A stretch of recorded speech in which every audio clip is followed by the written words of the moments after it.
Alright guys, it's time for another vintage Cube 64 player Vegas qualifier. As you know, these are single eliminations, so who knows how long this video is going to be. I was lucky to get a couple of 4-0 tokens this weekend in the small window of time that the tournament is up. And yeah, I'm going to fire one of those off here today on the channel. So I hope you guys will enjoy this one because for me, it's very, very precious. For me, it's very high stakes. I remember somebody at some point said, oh, this is not high stakes. This is like whatever. But for me, this is meaningful. So however you want to slice it, this is a path to get to somewhere that I really want to be. So yeah, let's see.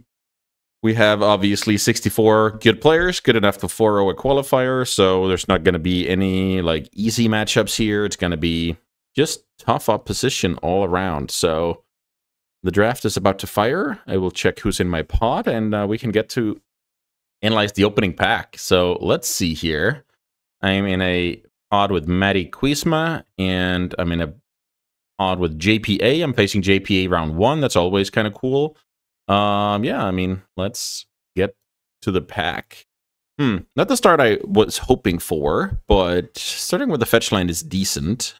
Other cards of consideration here is a card like Balance, which is an incredible card if you build around it, and a solid card like Memory Lapse is also up for grabs here, or up for debate rather. But I think fetch line is going to be what I want to be doing in this situation. Fetch land can go in any direction. Is there any potential wheels here? I imagine, you know, Lapse, Balance, Reprieve, Burst Lightning, Venser. I mean, let's see what we're wheeling here. We could wheel something like Steel Seraph, but unclear if that's something we want to take advantage of or not. Fetch land added to the picks. Let's see if we get past something sweet out of a double power pack. That's the dream, right? These tournaments are always so much fun. It's just, you know, if you win, you march on. The dream is alive. If you lose, okay, we try again next time. Like, it's just so awesome. Oh, okay. So here, I was about to say we follow up with Scalding Turn, but I actually think Gut is quite a bit better than a fetch land number 2 here. Gut finishes the game quickly, is good in the classic, you know, red-green deck, is good in mono-red, it's good in Boros, it's good in... I would even argue it's good in like blue-red if you have like random material lying around from artifacts. Of course, with a card like Gut, you want to make sure that when you play Gut, you already have a creature in play so that you can get your value out of the card and the skeleton attacking right away. So when you're drafting this card, you're looking to curve out. You're not looking to play Gut as your first card. So passing Scalding Tarn, passing a tier 2 fetch, passing a tier 2 duel, passing Fractured Identity, Subtlety, Stoneforge, and some mediocre stuff. So, let's see. I mean, as I said, Boros or Gruul, that would be awesome, but let's see if that's possible. This pack must have been incredible. So, Entomb still in the pack, always something to think about. But Wooded Foothills is going to be very, very tough for me to pass up. Even Tolarian Academy still in the pack. This pack is incredible. I think I'm going to go Fetchland here. This is very tempting to take the Entomb and try and be like red-black shenanigans out of the graveyard. So who would pass Entomb here? You pass Entomb in this spot.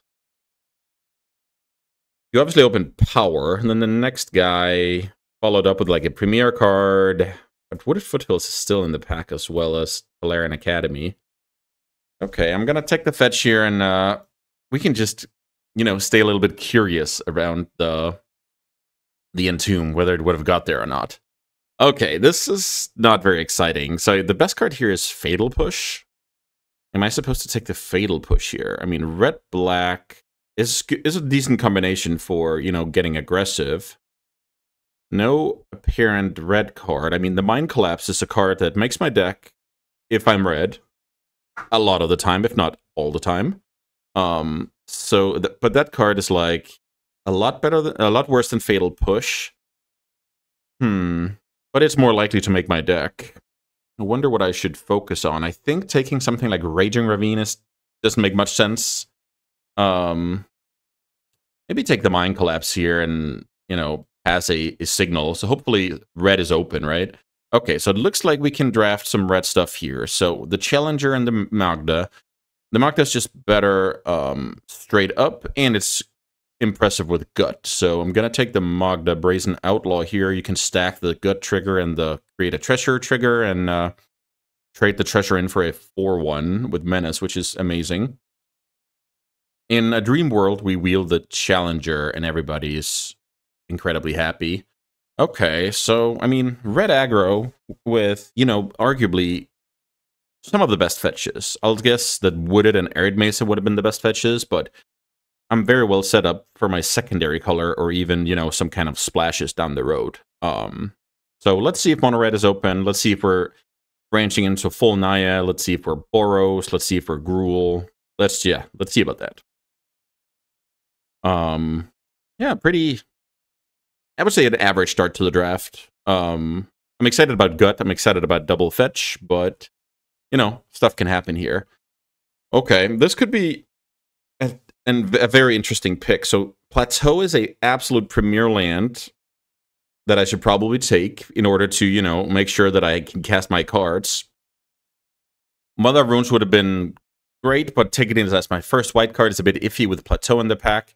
Taking Unholy Heat is like the Mind Collapse pick. Not exciting, but, you know, has to be done sometimes. So yeah, I'm going to take Plateau here and basically say I'm setting up for Boros without having a single white card. But I think that's fine because the white cards can be a bit replaceable, let me put it that way. And your strength of your Boros deck is oftentimes the quality of your mana base. So let's see. Let's see. I'm pretty happy about that. And here I get past a Jackrabbit alongside an Inspiring Vantage. So actually not an easy pick. I like Jackrabbit. It's like above average threat. Very good with Gut. Well, Gut is just good with magic cards, but still just, you know, if I 2-drop, play my Jackrabbit on 2 and then Gut is like a combo. I think I'm supposed to take it here. Pyromancer is also good. Taking it over Vantage. I'm not 100% sure about that. It's like, I could use the logic. I already have 3 awesome fixers, so I'm going to be fine. Or I could use the logic. You can never have enough fixing for a deck like that, and your playable count is going to be fine. Here I'm going to take Oust. Oust is basically similar to Mind Collapse in the sense that it deals with, you know, blockers, so I can keep attacking. That's the main way to lose games, if the opponent stops you from attacking. So right now, I'm trying to pretty firmly be in Boros aggro. A place that I'm happy to be. I love that archetype. The fetches and the Plateau basically made it so that I could pick, let's say red wasn't entirely open, red was just somewhat open.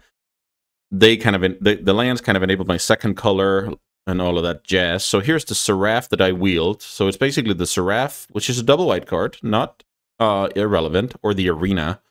I'm going to take the Seraph here. The Arena is like a luxury card. I feel like this is actually, like, giving your Jackrabbit flying or whatever the case may be is pretty strong. So I have a feeling there's somebody else drafting Boros at the table, because some of the stuff is being taken, some of the stuff is available to me. So I'm pretty happy on Boros. Let's say I was mono red and I didn't see anything, then it would be kind of a problem. So now I have to ask myself, is Sevin's Reclamation ever going to make my deck, or do I want to take the 1-mana removal spell out of the equation? I'm actually going to hate pick the 1-drop removal. When you're in a pod with your opponents, you can sometimes play like that. It's not anything major. So here's basically Savannah saying, I want to be able to cast Minsk and Boo, Pest Infestation if I get them. Or it's Chandra, which is a decent curve topper. I am in white, however, which means I'll get a good curve topper almost regardless. I'm actually going to take the Savannah here. Unclear if that's smart. So now, should I hate... Yeah, I'm just going to hate pick the Oracle. I think that's fine. And I wield a Challenger, interestingly enough. I'm happy with that card. There's some world where I end up, you know, majority red, and I don't play Seraph, I don't play Oust, I do play Jackrabbit and some other cards. Let's keep an eye out for that one. Okay, that's going to do it for pack 1 here in a second, and this is pretty average. I want to open some, you know, the Furies, the Fables, the Ragavans, and stuff like that. Plow, Parallax Wave, you know, that kind of stuff. So here I can hate the Primus. So also the Lost not doing a ton of work. Like, you can have the occasional deck that likes a black card that gets rid of a fatty in your hand, like the Reanimator deck, let's say, without Entomb or whatever the case may be. Also worth noting is not taking the Entomb looks to be quite nice. It's not like I was seeing, you know, reanimation stuff and I was regretting that one. So pretty excited about where we are. Now it's just up to the packs to deliver, you know, on card quality. So let's see about the card quality here. This actually seems incredible for anybody but me, right? So Nadu is too heavy on the splash. White red, like 4 drops I can get in abundance, I imagine. Is this a first pick mana type?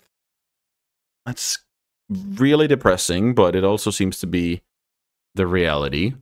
Take that, try and wheel the Raptor. The Raptor is just so replaceable. I'm gonna have like stuff up here. And if I don't, that means I have a lot of cheap stuff, so that's also great. Okay. I'll take the Mana Tithe out of this pack. Wow, so look at this. Birds, Imperial Seal, Spellseeker, Nadu, Snuff Out. All the cool stuff for everybody but me. But here I get a Parallax Wave. I'm sad about the Parlor. That would have been awesome in the deck. Maybe I can wheel Deathgreeter's Champion. I feel like Palantir's gonna go. Maybe I can wheel Inspector. But yeah, Parallax Wave is a double white card, so that more or less, with it being, you know, the best card in my decks alongside Gut, that basically says, okay, you're gonna have to be straight on Boros here. But let's see, let's say I already have my Plateau, then I draw Wooded Foothills. That means it can get either a mountain or Savannah. So, okay, so that's cool. So Savannah is actually helping me even though I don't get any green cards. Sometimes the fetches can be kind of confusing that way. So let's see if I can explain it. So I already have my Plateau in play. Then I draw Wooded Foothills, which can get either basic mountain, red, or Savannah, which is white. So that way it's still fixing. What do I have here? I basically have Wandering Emperor and not cards I'm too excited to play. There's something to say about the staff, but I think it's just better to take Emperor in that case. There's also something to be said about the Sentinel being a quality card to have 3 green sources, but I really don't want to mess around with bad mana if I can help it. I'm actually fine taking the Emperor. That's kind of a unique, you know, flashy threat / interaction / engine card. It's a fine card. It's nothing major. So there's also the other side of the spectrum that says, oh, it could be mono white. I guess I did not wield a Mother of Runes. Yeah, somebody else is doing this. So I might have to be straight on Boros. So here I should just take the fetch land. The Usher of the Fallen is, I mean, I'd love to play that card, don't get me wrong, but Flooded Strand is just my, you know, it's my 4th Plateau, which will ensure that I cast my mana, or at least, you know, boost those percentages. Maybe I can wheel a Revoker, maybe I can wheel the Usher, who knows. But yeah, Flooded Strand, pretty awesome. Having your mana work in this deck is just, I can't stress that enough. Just imagine you have a mana base of like 8 mountains, 9 plains. That'll just have so much fail rate, so. Super excited about the triple fetch Plateau situation here. The Savannah even helping out at times. Okay, so I mean, we need more creatures. I need 1-drop creatures, 2-drop creatures, 3-drop creatures, and then I need some more interaction. Right now, the interaction are down to Mind Collapse, Oust, Mana Tithe, and I guess Parallax Wave is also a very, very good kind of interaction. Yeah, I mean, I think this is fine. It's not like I'm incredibly excited and I can't wait to 3-0 this pod like it was nothing, but, you know, I'm competitive. I'm happy with that. Okay, so funnily enough, with me having a ton of fetches, the Pyrosurfer goes up in value a lot. When I have Gut and Parallax Wave, Lurrus is out of the picture. Wandering Emperor and Seraph, those are cards you could cut in theory, but let's just take the Surfer. The Surfer is a serviceable 2-drop, and it's good later with fetches. So, yeah, just a solid aggro card. Let's put that into the deck.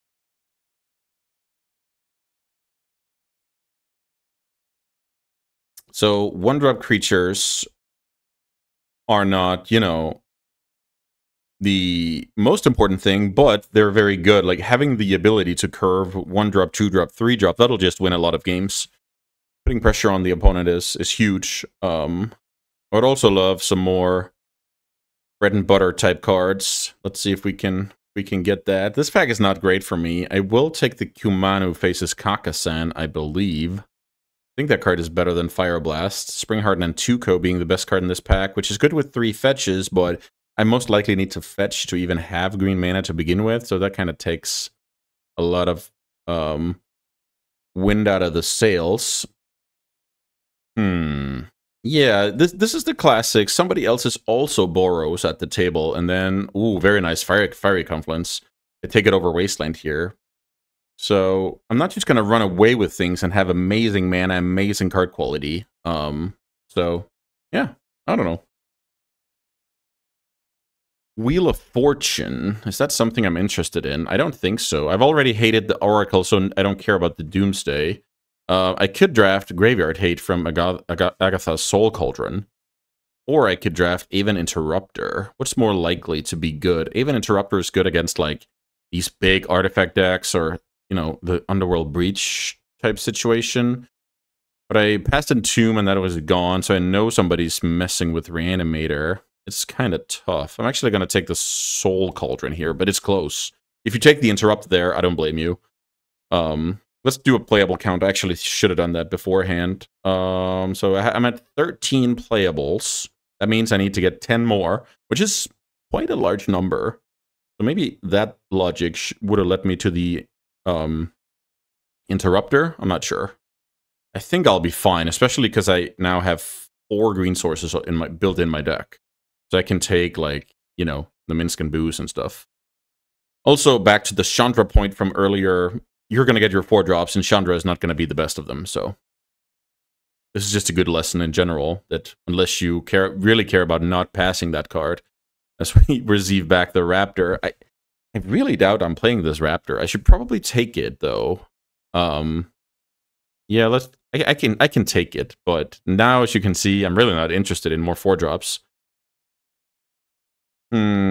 What about this one? These cards probably don't matter too much. Shorikai is a card that can take over a game, so I'm going to take that card, but who knows?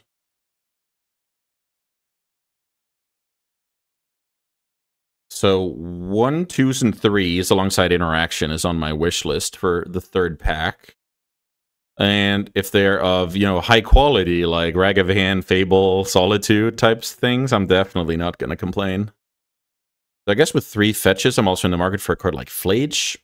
Flage is a card that is not insane in your average Boros aggro deck, but it's a cool card for, you know, having some oomph in the late game against control, especially. I guess aggressive mirrors as well. Not quite sure where this will end up. Let's see. The Kavu is technically castable. I think I should take Kolaghan's Command, but I don't have any black at all, so I mean, who knows? Could have taken a Badlands along the way. Revoker is not bad. I hope to have a better card than Revoker when the dust settles, but it just might make the deck. So that puts me at 15 playables, with a lot of room for upgrades, I'll say. I think now it's time to have, like,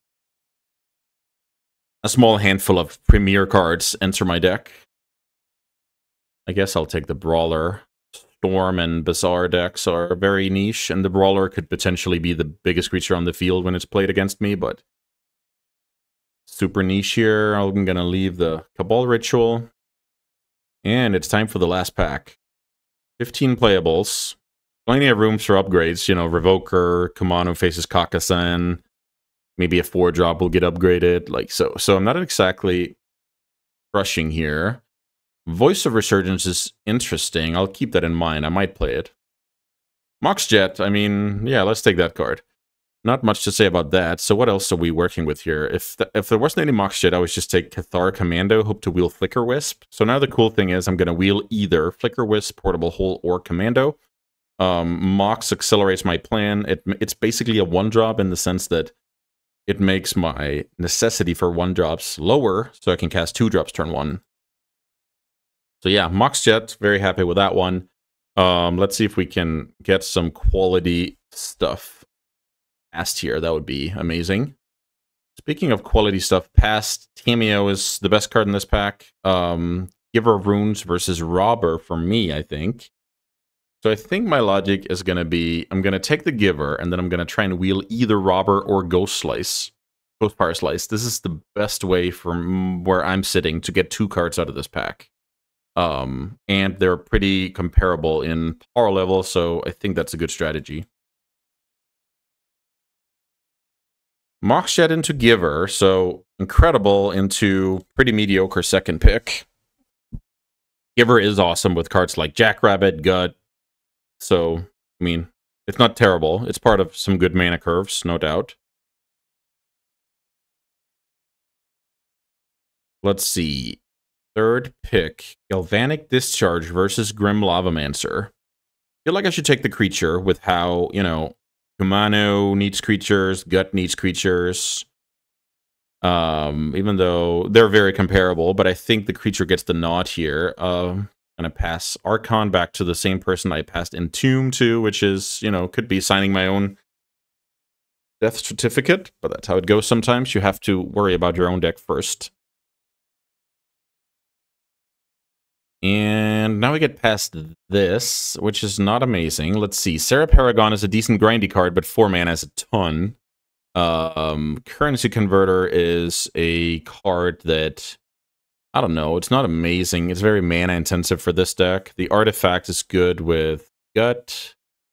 What else? What else? What else? The 6 off the splash, maybe? 6 is quite strong. It attacks, mills over 3, I return a land, so I have like a steady stream of lands at that point, and I have a deck full of permanents. Theoretically, I can replay Parallax Wave in a late-game scenario. Okay, I talked myself into grabbing a 6 and making use of my green splash. That's not bad. That's definitely not bad. Let's see if we can do anything cool here. It doesn't look like it. Is this just a Firebolt? It's very unexciting. Firebolt, I guess that's the only thing, unless I want to go Bloodbraid Challenger on him. I think I need to lower my curve. I don't think I need to add a 5-drop to my already 4-drop deck. Yeah, I'm getting all the, like, I'm not getting Lightning Bolt, I'm getting Firebolt. I'm not getting Plow, I'm getting Oust. I'm not getting, you know, I can go down the list here. But that's just how it goes sometimes. Council's Judgment is very, very good removal. I think I like that. Universal removal deals with anything. So now my dream is basically just to fill out a little bit more, like a couple of 1-drops, couple of 2-drops, and that's going to be it, right? Let's see, 12, 20, yeah. So now I basically just want stuff to play early so I can lean on my, you know, these 8 cards, basically, to close out the game.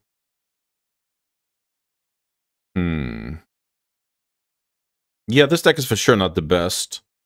Somebody else was in Boros. I picked fetches early to basically set up this whole thing. If I didn't, my mana would be terrible to boot. I passed Inspiring Vantage, pack 1. I passed Elegant Parlor. Maybe this? No, I can't remember. Yeah, maybe last pack, which got picked up. So somebody else is working on the Boros mana base, and yeah, it's not ideal. Here's Lelia and Scarlet. So actually, I think I prefer the Scarlet, but because of my curve, I'm going to take Lelia. So the thing about Scarlet is just a card that you can draw and win the game later. I think I have to replace a 4-drop if I take it. Scarlet, just imagine, we both have a bunch of creatures, and I draw Scarlet, and I also have Parallax Wave for that scenario. Oh, it's so tempting. It's so tempting. Which one to take? Then maybe I'm cutting Raptor if I end up with enough? Darn. Yeah, that's not a choice I wanted to make going in, that's for sure. Here's Hired Claw. I mean, gotta do what you gotta do when it comes to forcing through damage. I think it's slightly better than the Mutt. The Mutt is great with Gut, though, funnily enough. Mutt and Gut. Mutt and Gut. Is this card good with anything else? I'm not sure. I'm gonna take the 1-drop here and try and press the advantage. Force through damage. And then I have Wave and Scarlet. I mean, this deck will have fail rate because I'm putting Hired Claw and Council's Judgment in the same deck, right? So that's a mana issue thing. Okay, well, not thrilled. I'm not thrilled. I'll have to run pretty hot when it comes to having, you know, the right mana at the right time.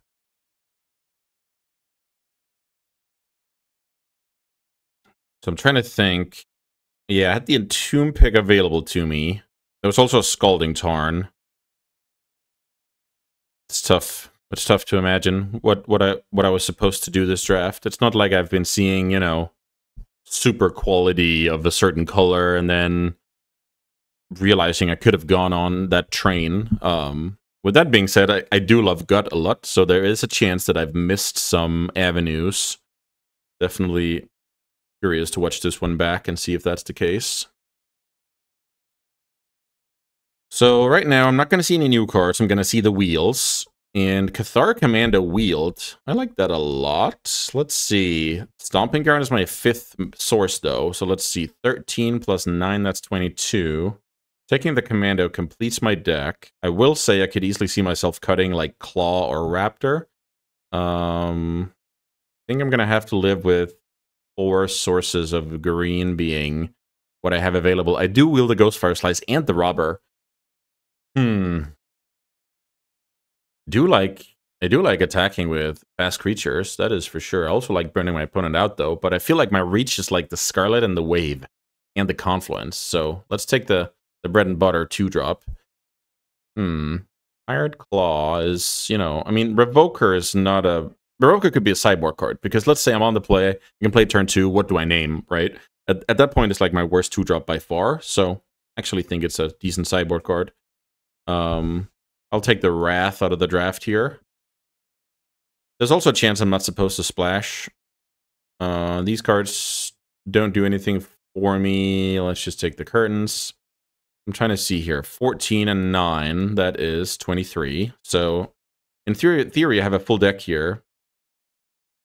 Here's Anger. If I had, like, a ton of random ways to discard, I could consider the Anger, but I'm not going to play it. Those two boys makes a lot of sense, and that's going to do it. Okay, so now I have this deck, and my only decision is whether I play without green and I add Revoker instead of 6. I could see that. Not messing with the variants here, especially because I want to get Plateau off my fetch so often. Okay, I'm actually gonna... I just talked myself into doing this, so let's see. If I add 11 lands, I have 16 lands and a Mox. Yeah, I mean, this is going to be my deck. That's going to do it for the draft portion. I'm signing up with Danish Aggro. So, yeah, see you guys for round 1. All right, quarterfinals here of the first pot and the 64-player Vegas qualifier. I'm playing Boros Aggro, and this hand looks fine. I'm on the draw against JPA, who's on a mulligan. So because of how Kumano faces Kakasan works, I'll play that out first in order to grow my giver. Get that sweet +1/+1 counter in there. Let's see if this is a Boros Mirror, as I have an idea could be possible. So let's see. Now I have to check my deck list already. Do I have more white 1-drops? I don't. Let's see. I have red 1-drops, though. Okay, so we can play Mountain out. That's fine. And I go Kumano. Ping my opponent. Next turn, my giver is going to grow. Land Sash. Okay. Draw another land, which is terrible. Really, really bad. Yeah. Play the Plains. Play Giver. Enters as a 2/3. Pass the turn. I don't want to fetch because of Lion Sash. Can eat permanents out of graveyards and grow. So, no reason to do that. Hopefully my opponent's on passing the turn here. It looks to be the case. Interesting. So now Parallax Wave is a sweet draw. Let's see. Now I can attack for 4, play land, and pass. Probably decent.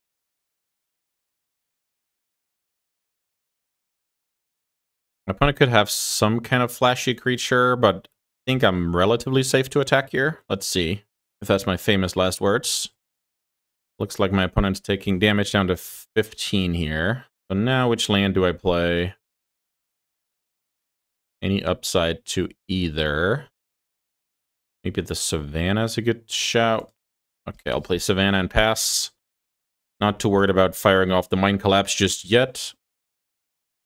Pretty nice for me here. Here's Interrupter. So now cards from Exile are more expensive to cast. That's fine, I think.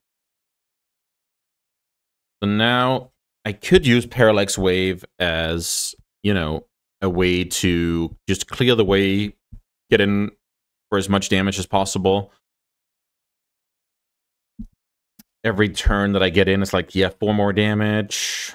It's very, very tempting to play like that. Let's see how my opponent follows up, because I am, you know, slightly winning the race right now. Nothing crazy, but I'm slightly winning the race. Let's see what JPA has cooking here. Looks like a good old Archangel. Not bad. Creates a 1/1 with lifelink. So now, I guess I have to ask myself the Parallax Wave question once more as I draw another land, which is terrible. So let's see. What if I go Parallax Wave? Problem is I can't... Okay, so I think I have the line here. I Parallax Wave, kill the soldier, attack my opponent for 4, Mind Collapse away the Archangel. Yeah, I think that's good. So how do we play here? I play Mountain. I play Parallax Wave. We know there's no Mana Tithe because we have that card. Kill that. Kill the Elspeth. Attack for 4, put my opponent to 9. My opponent wants to play defense. I have the wave. Also worth mentioning is my opponent can eat with Lion Sash end of turn here. I'm not too scared about that, but... Oh, they don't. Okay. So... Tundra. Okay, interesting. So now wave goes to 3.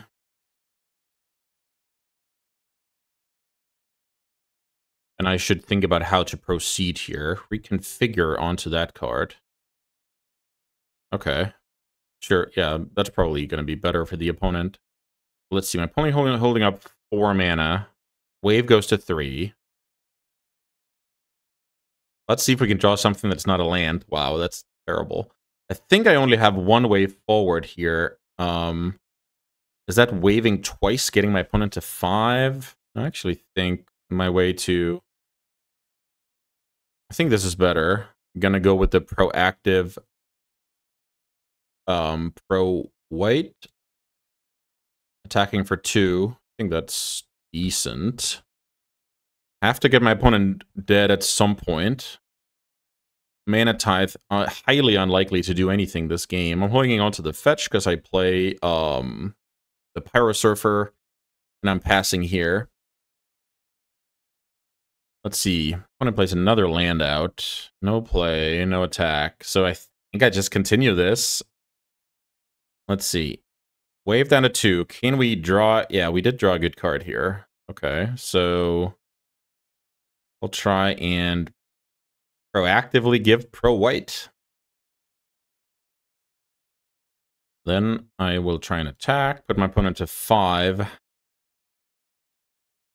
And then I feel like I should fire off this Confluence.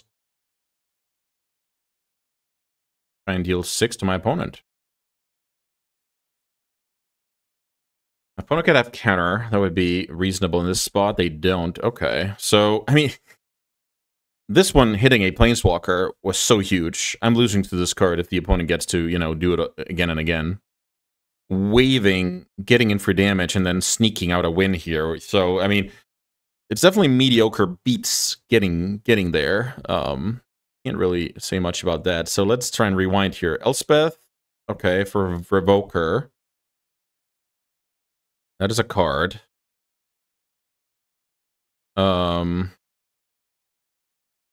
I'm just trying to think if there's anything else I should think about. I mean, in a matchup like this, if I have a dam in my opener, I can play towards it, but it's just so unlikely that I get to fire off a good dam. I think it's better for me to play as if, you know, it's anyone's game instead of being afraid. Yeah, I'll just resubmit here. Okay, we're up a game here against the white deck that I guess we counterdraft each other a little bit. And once again, we have an opening hand that is super solid. Our mana is working, which is the main thing. I like that a lot. So let's see. What is the most damage here? What is going to be the most damage? What if I go turn 1 Claw?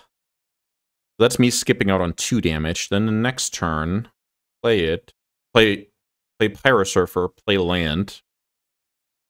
Attack. Then I deal how much more?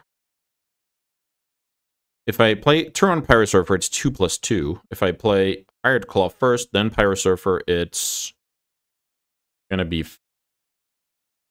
0+5. Is that it? I think I'm dealing 1 more damage by playing like that. So let's go turn 1 Claw. I'm not gonna play out the Mox. There's something like, you know, Prismatic Ending, Portable Hold that didn't wheel. Different kinds of stuff where that's going to be useful later. I think I'll play it out next turn, though, because then I want to play Pyrosurfer out first, and then the land. My opponent with a 1/1, which does not block very well here. So let's go.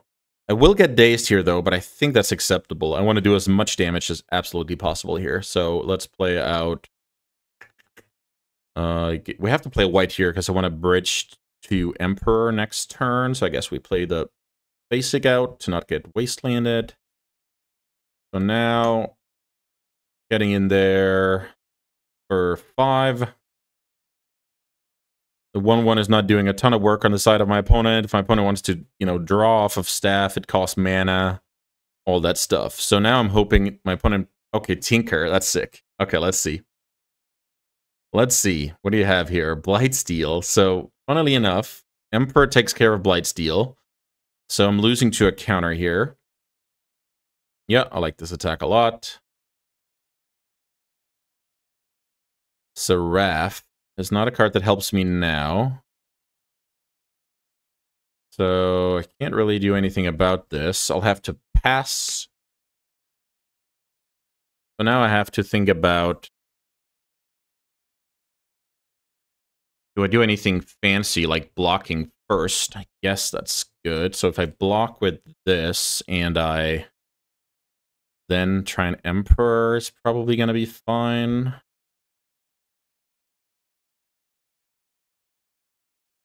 Let's see. Wandering Emperor, losing to a counter, pretty hard. Very happy if this resolves, obviously. Interrupter. So that will return it to my hand. Or return it, like, in exile. Then my opponent's going to deal me 9 infect. And then I can play it and kill the Colossus. I'm at 9 infect here, which is probably not that important. So now I can play it for 2 mana. Should definitely do that. So that 2 mana Emperor. Exile Colossus, very happy. I guess I play land and play Seraph.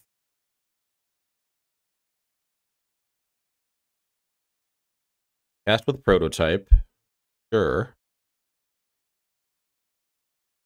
And now, I think I just pass. Let's see, what does this do?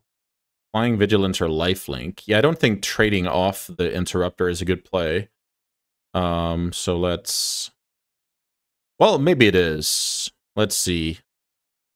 I feel like... Oh, I didn't play this turn very well, I feel like. Let's see. But maybe it's fine that I'm hanging on to the Mind Collapse. I just thought about this. I could have Mind Collapsed. And I probably should have. So let's see. I can go for Vigilance here. That doesn't make any sense, because I'm not blocking those boys. I can go for a Lifelink and attack. Okay, we'll try and get the attack in here. Opponent's taking the damage. Should I Mind Collapse the Interrupter? But if that's the case, I should have done that a while ago, and then I would hold up Mana Tithe. I feel like I'm passing here. I could have played this better. Ooh, that would have been so sick if I had up Mana Tithe now. Because if I go Mind Collapse the even Interrupter, then the Emperor is not taxed. Then I play this, attack for Lifelink. Then I hold up Mana Tithe, because something like land, Fractured Identity, land, Treachery, like all of that stuff would be super annoying. Let's see. It looks like my opponent is willing to suicide here to get the Wandering Emperor off the field. Super reasonable. Let's see what the follow-up is, though. Okay, the follow-up is Wrath of God. Fair. So my opponent was on that plan. And here's Ocelot Pride that I could have Mana Tithed if I played better. But then I would have one less land, right?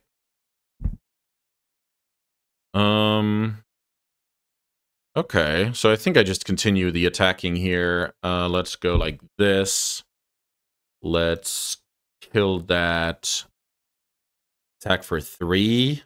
Hope the Mana Tithe is good. I doubt it, though. The cool thing is I don't have any 5-drops in my deck. That's kind of the only upside to this situation. Or, well, yeah, it's decent. My opponent's on 6 lands and a card in hand, did not play anything, so it's either a land or something reactive. Trying to think if I have more land shenanigans and or looters in my deck. Why is this mountain good to play out? Why is it good to keep? I don't think I have any reason to keep it aside from info. I'm actually going to play it out. There's something like my opponent sideboarded in balance, you know, that type of thing. My opponent's at 8 here, and I play a deck with Fiery Confluence, Headliner Scarlet, Parallax Wave. Looks like I'm not going to Mana Tithe anything here.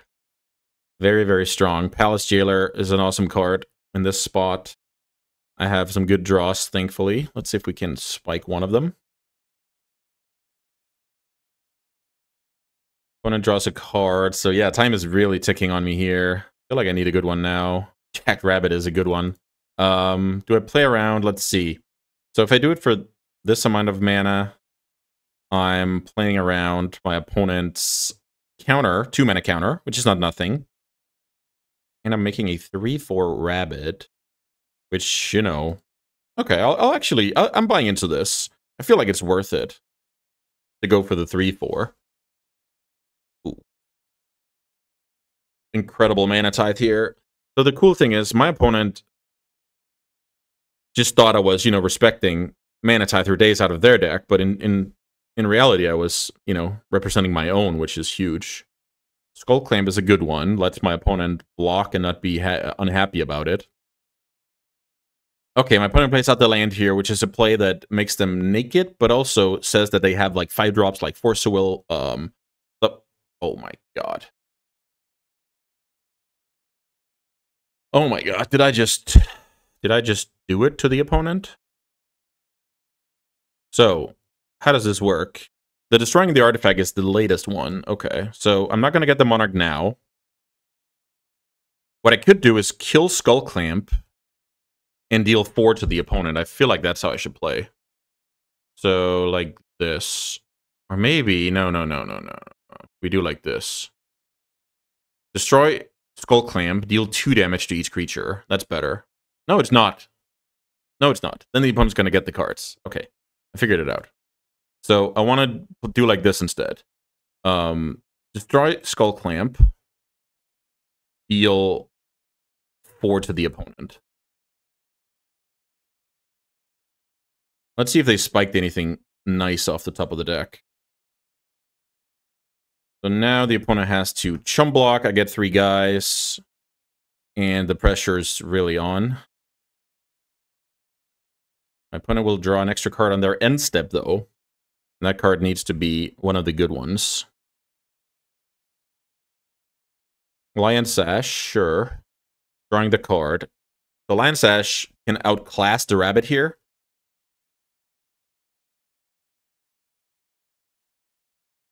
We just keep drawing the bangers here. Yeah. I mean, what can you say? I kept drawing out of this. I faced Tinker Colossus. My opponent's answer wasn't the permanent answer. It was like a road bump. Yeah, this was brutal. Even the Mana type that I maybe made a mistake with a couple of turns earlier got full value for the money later on the reprieve, so I can resolve Rabbit. Yeah, that was just brutality. Okay, well, can't dwell too much on that one. That means we're 1-0 and we're marching forward. All right, the semifinals is upon us. Some on the draw here playing Boros aggro. I'll keep. Saying it's not incredible. Hopefully this Oust can interact until I can, you know, play out some cards. This could be the other Boros player in the draft. Who knows? Let's see if we can draw 1-drop or 2-drop. That would be kind of cool. Scarlet. Scarlet's going to be good later, but not right now. So let's see. Can I do anything smart? Wasteland is in the draft.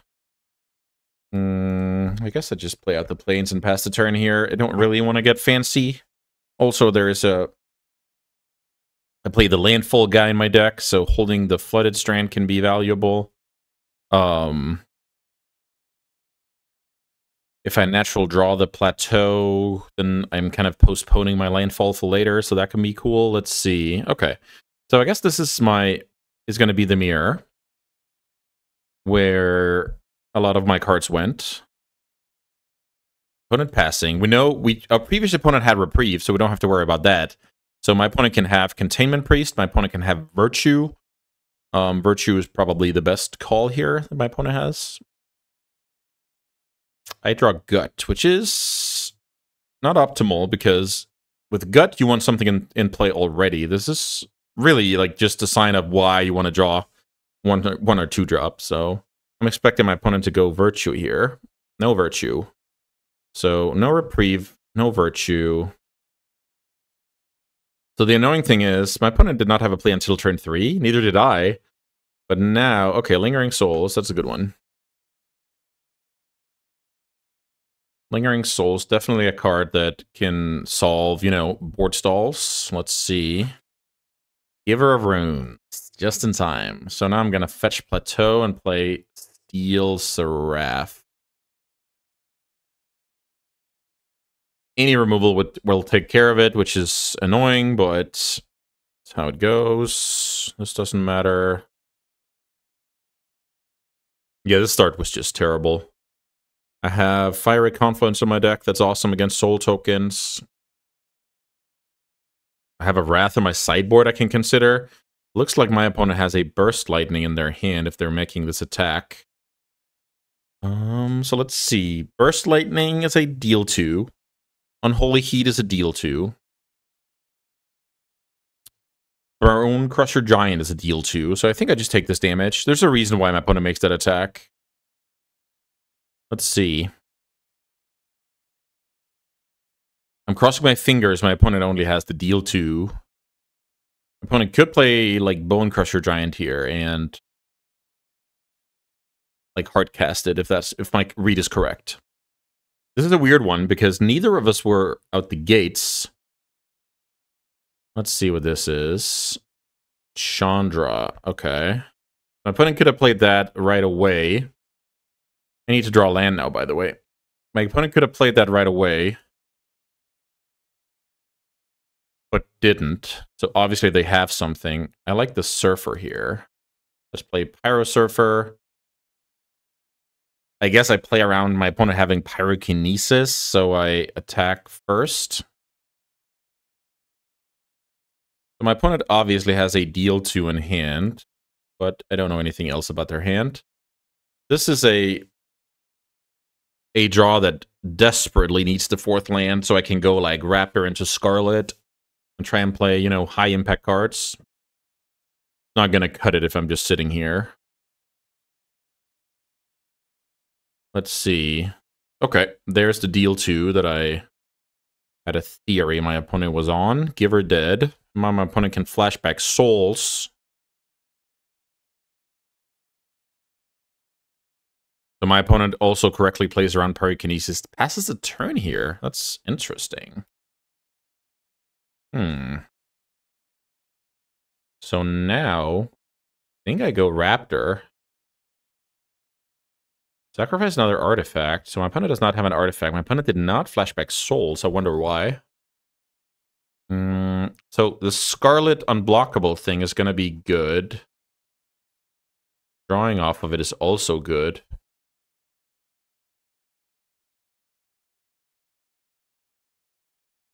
I'll play Raptor. Let's see if that's good at all. My opponent must have interaction here. Otherwise, not flashbacking Souls doesn't make much of a sense. So I think somebody's getting killed here. Only question is what kind of removal we're talking about. So I guess my opponent has removal for Raptor? They don't. They go to 12. Not quite sure what's going on here. Here's the answer to that question. Got it.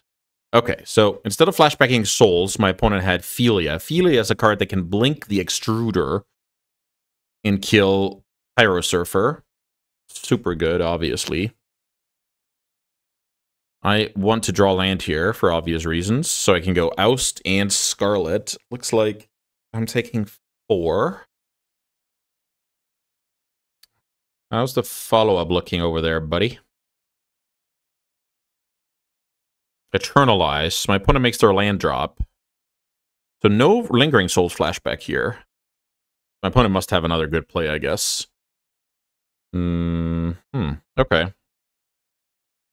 That guy's dead. Makes sense. Land. I do draw land. So now... I feel like I should Scarlet and kill the Philia.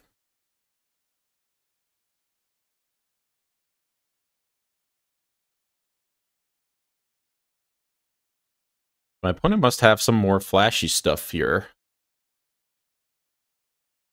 Try and attack for 7. Then I oust my opponent up to 10 if I'm lucky here. I mean, opponent's held up mana. So they have something better to do than flashback Lingering Souls. I can't say I love that.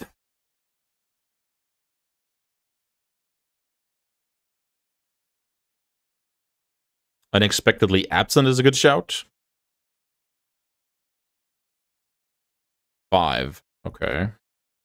I miscounted there. I'm going to go to 10, and then I'm going to oust the Philia, I think.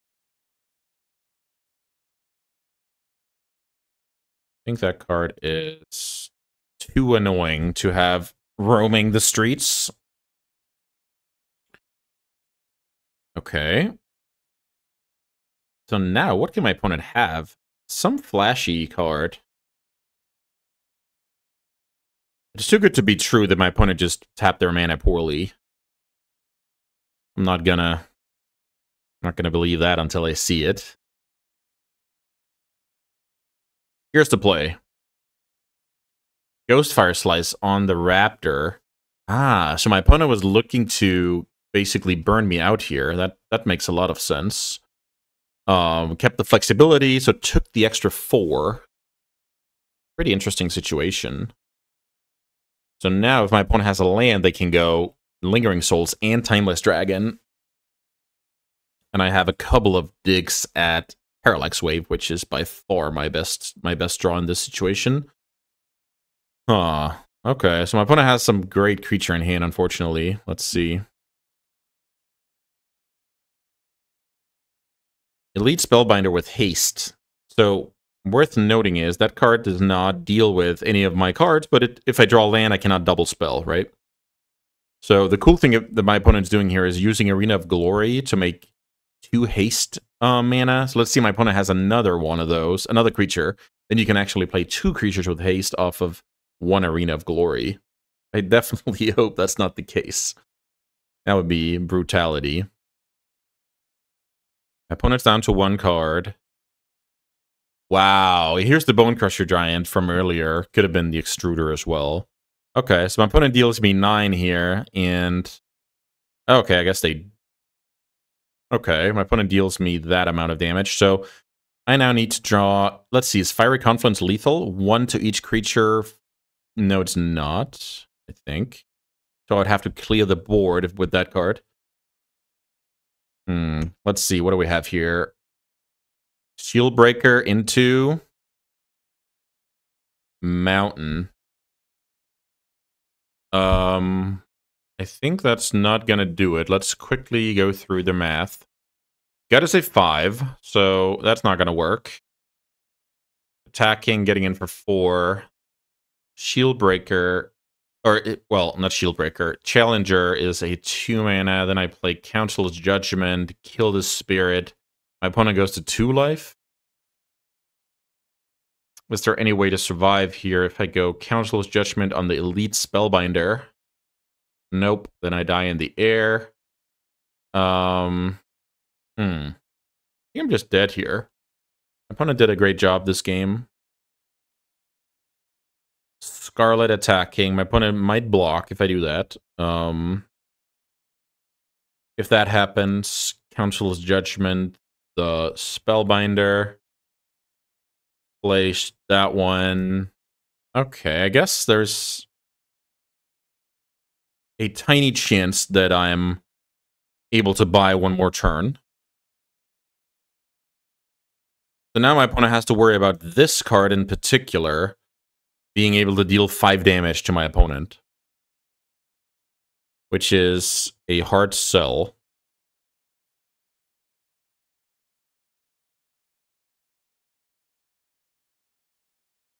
Looks like my opponent knows what they're doing here. I actually expect them to sniff out this play, but I have to play my chance here, which is attacking with the Scarlet.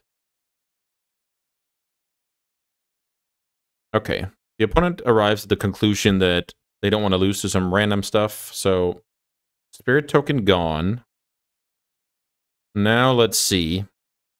I mean, this card is unavailable for the future, so I have to go Judgment on the Elite Spellbinder, Chum Blocker for the Brazen, survive at 1.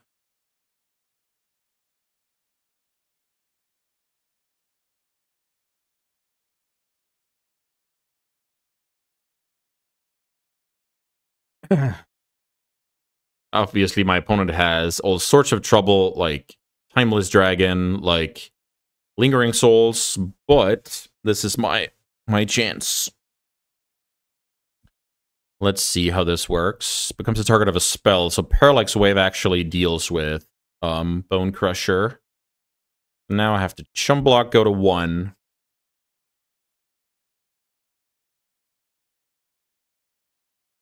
Lingering Souls. Okay, so my opponent wanted 2 blockers instead of 1. I mean, Parallax Wave? 1 time? No Parallax Wave. No Parallax Wave. Okay, so now we're done because of my opponent's 3 flyers. There's not anything smart I can do at all. So yeah, that'll do it here. Pretty cool game.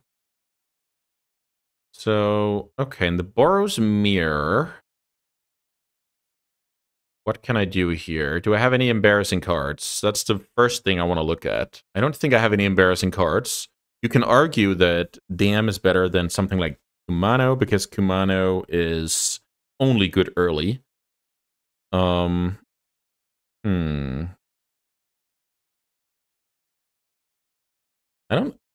I don't think I mind going a little slower, trying to go for the Wrath. There's also the, maybe I should actually go for the 6. I think 6 is actually better than the Wrath. It's more, you know, likely to be relevant. What kind of targets did I see for Revoker? Let's try and think a little bit. Legion thing, but that's not really it. So maybe... Question is if I want Voice of Resurgence. Nah, I don't think so. I think this is going to be fine. Okay. Down a game here, trying to do my best to be the best Boros player at the table. My opponent just... I mean, we both had slow hands. If anybody was fast that game, they would have won, but it was incredibly tough. My opponent had the better, you know, the better draw, I would say. I tried my best here to, you know, sequence correctly, get in for as much damage as possible, draw a little bit with the Scarlet, and actually drew 2 extra cards with the Scarlet. Those could have been, you know, Fiery Confluence, Wandering Emperor, Parallax Wave. Like, I had some very high impact cards in the deck, so I like that I gave myself that chance. Yeah, this is a classic. So bad mana, but Grim Lavamancer could be good later. Brazen, Brazen Outlaw. I don't really call this Brazen. Magda is a card that can get me into white. So I mean, this hand is keepable. If my opponent has an answer from Magda, there's a chance this Council's Judgment means a mulligan forever. So let's see. I can go turn 1 creature, turn 2 creature, turn 3 creature. I think that's just supposed to be good enough here.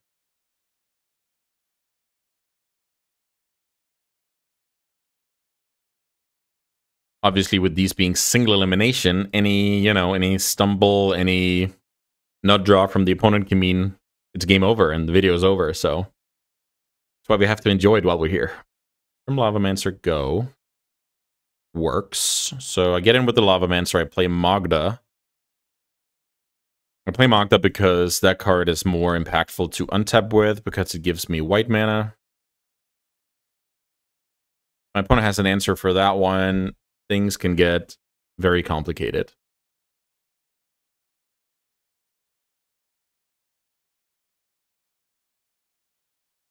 I believe this is the player who took the Elegant Parlor. So I think my opponent has that one available. If they don't have a 1-drop end of turn here to kill a creature, that would be very annoying. Also right now, with my lands being mountain, my opponent could sniff this out pretty easily, I'll say. Right now, it's quite obvious that the Magda is better than Grim Lavamancer. Okay, here's Blood Crypt, so that's basically preparing for the Lingering Souls later. That's all I've seen, at least. Second mana onto the battlefield. Here's Bronco. That's a good one. I love Bronco. Let's see if we can draw the white source. We can't. Oh, crap. This is really one of those games? I think this is one of those games. So now I go Emberheart. I collapse onto that card. Yeah, this is not ideal. Let's see. Let's see if this pays off. And then the question is, am I going to develop the Giver or hold up the Treasure?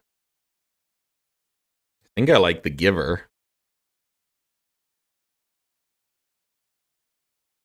I'm trying to really put pressure on here. Sacrificing my own land down to 1 land. Don't try this at home.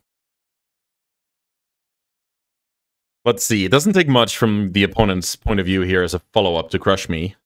And since they fetch Blood Crypt, I know they have white mana, otherwise this was not a very smart fetch, so I can't really hope for my opponent to be stumbling on mana. If my opponent has a removal spell, they can kill Magda, but then the show kind of goes on. And I have to, you know, believe that I can finish the job here. If I draw a white source, I can remove a blocker, keep the pressure up. That would be awesome. I have a decision to make with the Giver if I get to untap, whether I attack for damage or stay, you know, have it as protection. Let's see what my opponent's play is. It's Ghostfire Slice onto the mana thing. Okay, that's very, very reasonable. So now, what can I do? I can draw Mana Tithe, which is obviously a brick. I have some choices to make here.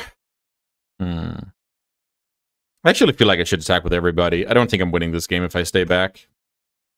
Okay. So we're just all in here. All in on our opponent. Not, you know, turning the ship around in time and stabilizing, because I'm obviously losing a longer game here. I need to close out my opponent with the help of small attacks, Grim Lavamancer, that type of jazz.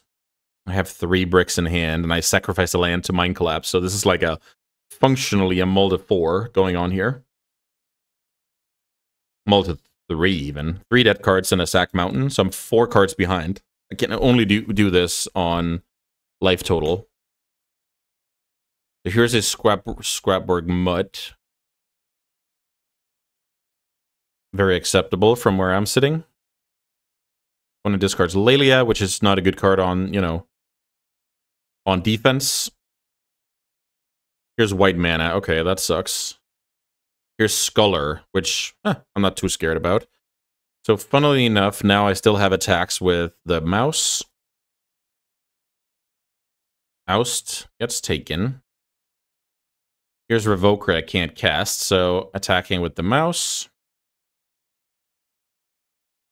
Let's see, my opponent could block here, then I'm just going to give Pro colorless.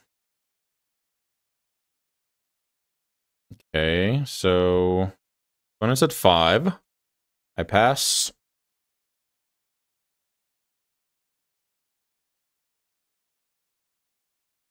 I have 1 shot in the barrel when it comes to Grim Lavamancer. I have protection from the giver. So let's say my opponent has a removal spell. They have to target the giver and not the Lavamancer, which makes it more likely to survive. My opponent's cracking Sunbaked Canyon. Makes a lot of sense. So, I mean, I have a shot this game. I need to close out my opponent, though. Wow. Woohoo! Woo. Wow. That was amazing. So why is my opponent conceding here? Shoot my opponent to 3 end of turn. Attack. Block. Protection from colorless. Go. I don't think my opponent's supposed to concede here because I only have one, I only have fuel for 1 Lavamancer activation. That was very lucky. Oh, okay. So dodged a bullet there. Did I see anything for the Revoker? I'm terrible at remembering this stuff.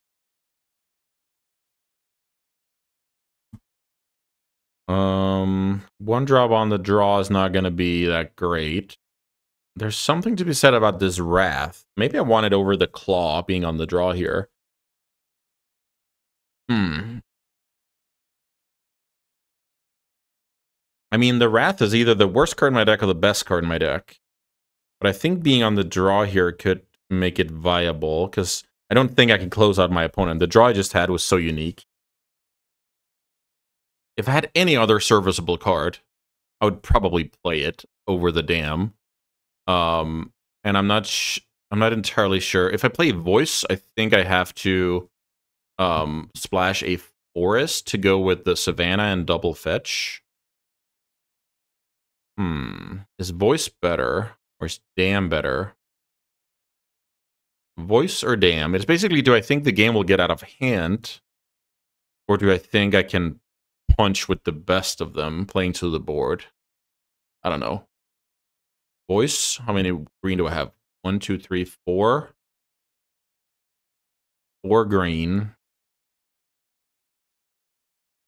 4 green, 4 green. I think these red 1-drops will run out of gas. This is a random 3/3 if I can cast it. I really don't think that's good. Maybe Voice is okay. Double white. Maybe I can cut for a Forest here. I'm sideboarding in Voice of Resurgence.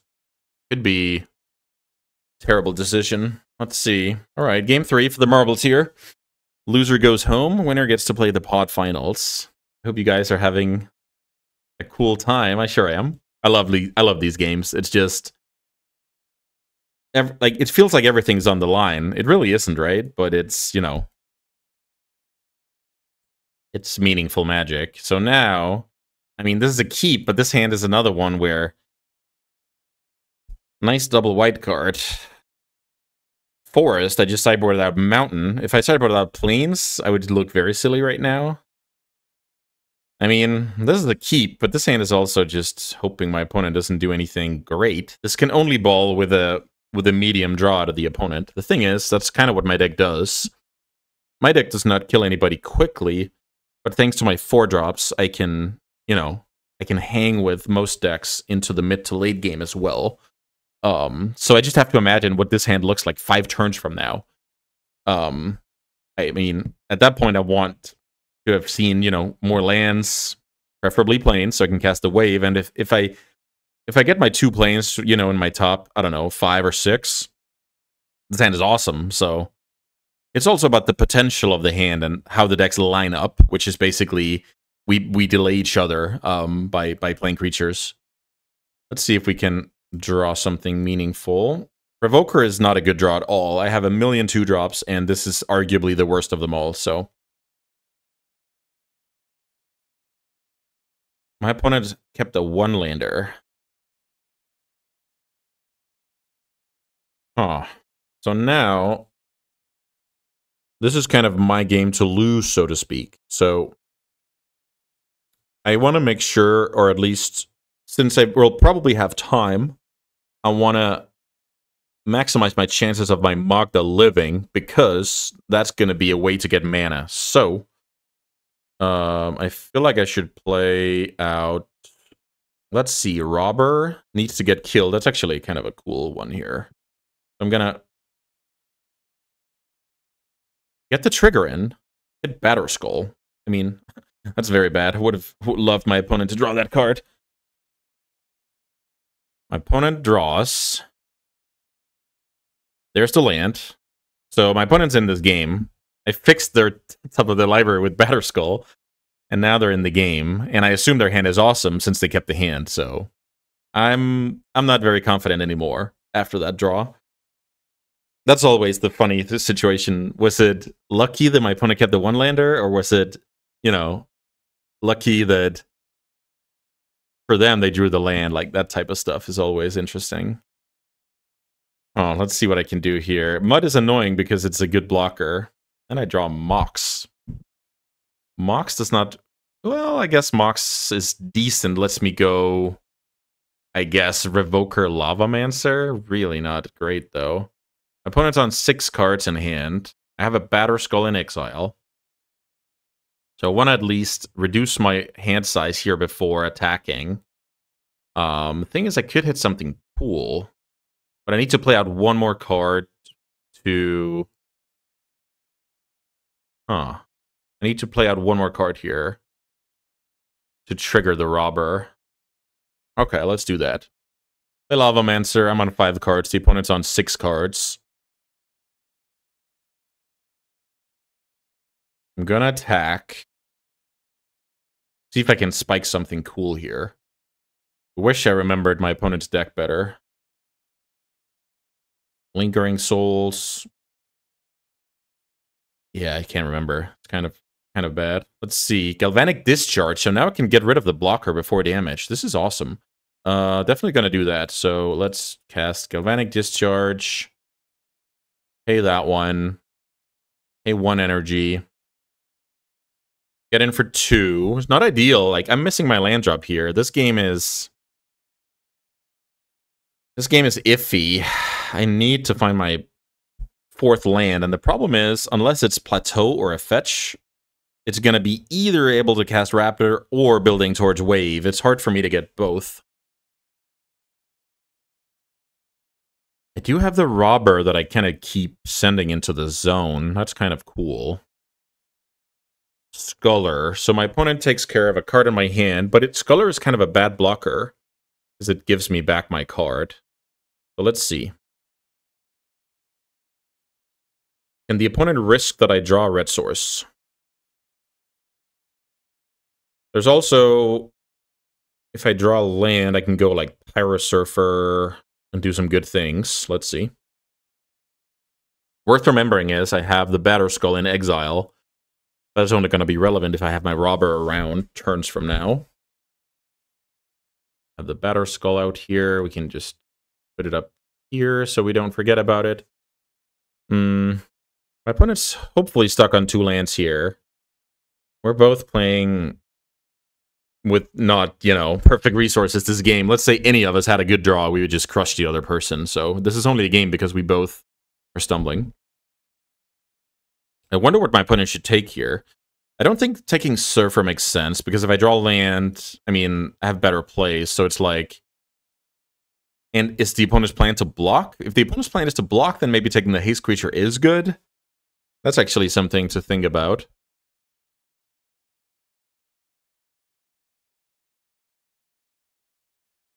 My opponent takes Revoker. Did find the land. And... Fury, perfect. Okay, so that explains a lot about my opponent's keep. Fury was the card that made my opponent keep this hand. Kind of funny that my opponent lets me have, like, what am I going to name with Revoker? Manatithe, a terrible draw. So I guess now it's Magda time. Or Pyrosurfer. Let's see. What does Pyrosurfer do? Pyrosurfer... Also super funny to think about. I clear 2 5-drops from the top of my opponent's deck. That's obviously just random, but it's kind of funny. So if I Pyrosurfer here, I get in for damage. That's not nothing. But Magda is a card that helps me get to double white. I think I have to play Magda here. Okay, that makes a lot of sense. My opponent kept the 1-lander with Fury, hoping to not get run over. Or, you know, run over twice, I guess, because Fury can kind of take the gas off the pedal first time. So yeah, my mana base is not exactly working out here. 10 white sources in the deck, and yeah, this is bad. My opponent has done a great job of recovering. Here's Chandra.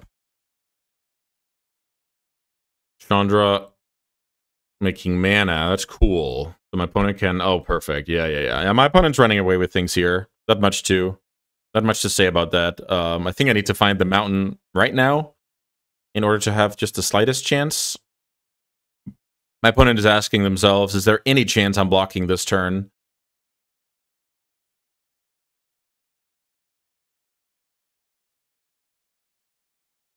The answer to that question is no. What can I draw? I draw a mountain. Okay, so now we can pressure the Chandra by attacking the opponent because of how Raptor works.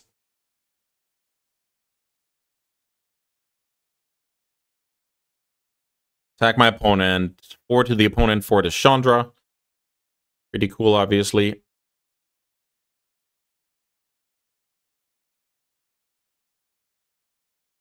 This is where Parallax Wave would be incredible, but no such luck. I'm 2 white sources away from Parallax Wave, which seems like infinity at this point.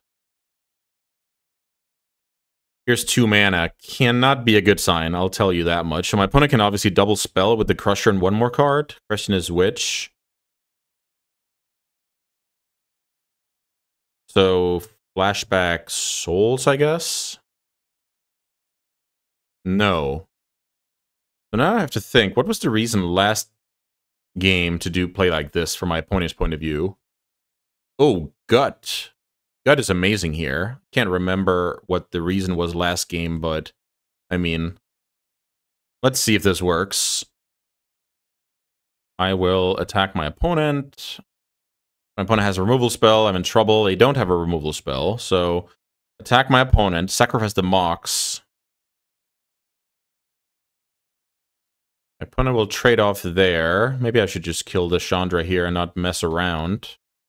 I feel like that's the way to play.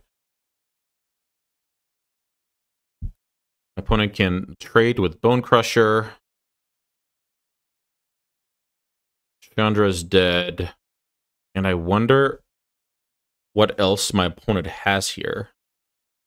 Can't really figure it out.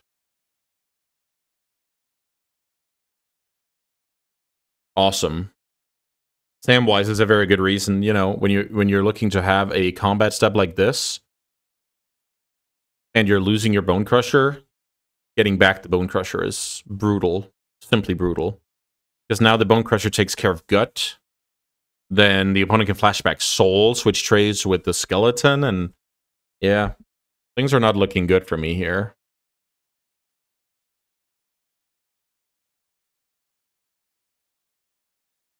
Things are definitely not looking good here. I'm playing mono red, which is also, like, when it comes to my mana situation. I think this is where the double dead white card in hand are gonna end up being the difference maker. Because I can't even draw the first land to play Parallax Wave, which is a card that would, you know, potentially turn this game around. I need 2 lands, and if I draw 2 lands, my opponent spent, you know, time drawing a mix of land and spells. Like, then it's too late, I think. A card like Land Fiery Confluence would be a line that could do something. So now, at the very least, my opponent has Kill Gut, deploy 4/3, or Kill Gut, deploy 2 tokens from Lingering Souls, at the very least. That 4/3 even has haste. My opponent can attack for 8. Yeah, I mean, yeah, I think I'm just toast here. I can't really think about a run out that lets me win this game if my opponent does that.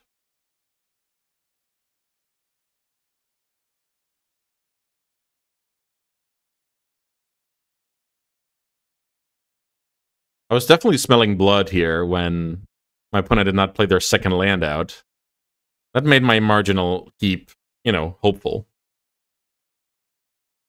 Here's the stomp onto the gut. Very, very cool play after. So now that Bone Crusher has successfully killed 2 creatures, 3 creatures, counting, the combat against Raptor. So yeah, my opponent's definitely getting a lot of mileage out of that card. Is this a hasted? It's not hasted. Opponents decide... Oh, interesting. Not hasted. Okay. Opponent attacks for 2. So a land here would be good for me. Let's see if we can draw land. I don't draw land. I draw another uncastable, which is laughing in my face at this point. So I guess I attack with my skeleton, play a 2/2 on defense. This is pretty bad. Opponent makes a double block. Think I'm supposed to kill the Crusher. If I had a burn spell here, I could have done some cool things, but I don't. Here's a 2/2 on defense because of how things are working out. Definitely gonna block with that if given the chance.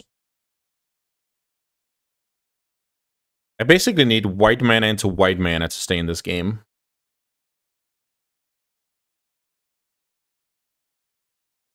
Samwise attacking. I'm gonna trade. Guess I need the white mana into white mana. Okay, attacking with that even. So I guess I block over here. My opponent can now Lingering Souls. At least. Blade Splicer, and why is my opponent not casting Lingering Souls? That's so weird. I draw the planes here. So now let's play Voice of Resurgence. I don't even know what to name with this Revoker. What am I naming at this point? I guess... I don't know. I don't even know. Elspeth? Which one is it? Knight Errant? I don't know. So I wonder if I can name this. Return this card. I'll try. I'll try and name that card. I don't know if it works. Revoker works against, cycles and stuff. Who knows if that works. So now my opponent has a 3/3 first striker, which is dominating combat. But that 3/3 first striker dies on sight to the card Parallax Wave. This is not good. So my opponent did not play Lingering Souls from the graveyard. Oh, crap. Yeah. Okay, my opponent is finishing the job here in style. Philia and Blade Splicer is an incredible duo.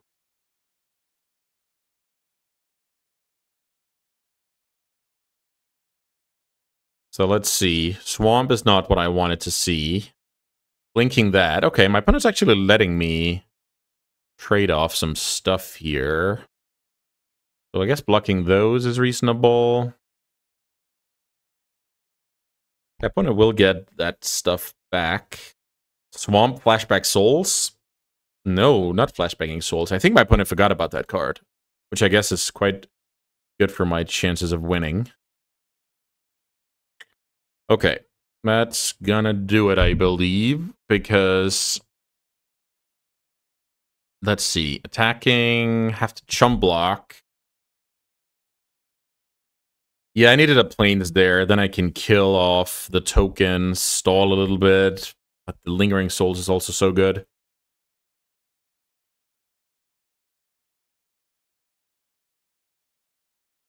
Okay. The mud is here. I can block one thing. I take 8. All right, that's going to do it. Good luck.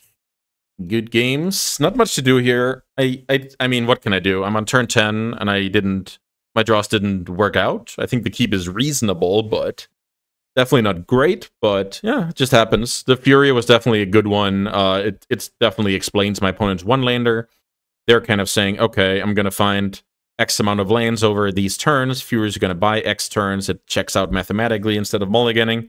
I like that a lot. Yeah, I mean, I turn 10, I couldn't cast a Parallax Wave in my 10 planes deck. That's just what happens, right? Can't really do much about that. So that will conclude the video. I will have one more run this week, but yeah, the options to go to Vegas are definitely slipping away, so I want to make the most of it. With that being said, thanks so much for watching my video as always, and I'll see you next time. Bye, guys.